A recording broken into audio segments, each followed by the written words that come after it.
सरकारकडून जरांगेंची समजूत काढण्याचे प्रयत्न, विखे पाटील सामंतांशी जरांगेंशी चर्चा करण्याची शक्यता, जरांगेंना मुंबईत जाण्यापासून रोखण्याचे प्रयत्न सुरू। मनोज जरांगेंनी आंदोलनाऐवजी सरकारसोबत चर्चा करावी, चर्चेतून तोडगा निघू शकतो, दादा भुसेंची प्रतिक्रिया।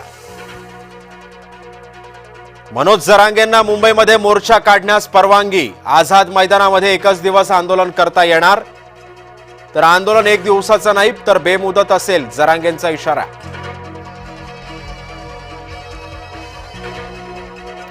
नागपुरात आज राष्ट्रीय ओबीसी महासंघाची बैठक, जरांगेंच्या मुंबईतील आंदोलनाच्या पार्श्वभूमीवर चर्चा, डॉक्टर बबनराव तायवाड यांच्या घरी बैठकीचं आयोजन।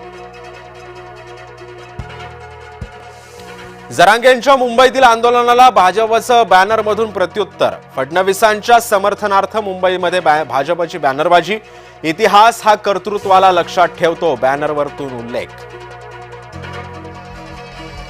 नागपुरात भाजपची शहर कार्यकारिणी जाहीर, महानगरपालिकेच्या निवडणुकांच्या पार्श्वभूमीवर नियुक्त्या, जुन्या आणि नव्यांच्या मेळ घालण्याचा प्रयत्न।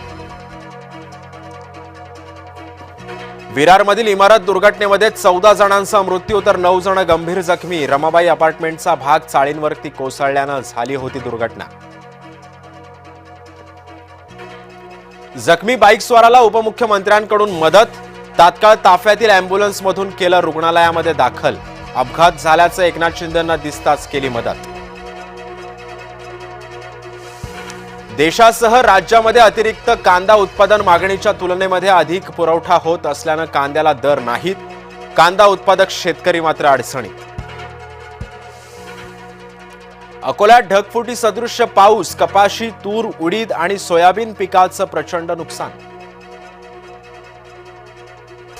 जम्मू काश्मीरमध्ये दहशतवाद्यांचा सुरक्षा रक्षकांवर आदाधुंद गोळीबार, भारतीय लष्करानं केलं 2 दहशतवाद्यांना ठार। ऋषीपंचमी निमित्त दगडूशेठ हलवाई गणपती मंदिरामध्ये अथर्व शीर्ष पठण, 35,000 महिलांचा सहभाग, खासदार सुनेत्रा पवारांची सुद्धा उपस्थिती। आज 1.5 दिवसांच्या बाप्पाला निरोप दिला जाणार, तर लालबागच्या राजाला दुसऱ्या दिवशी सुद्धा भक्तांचा महासागर।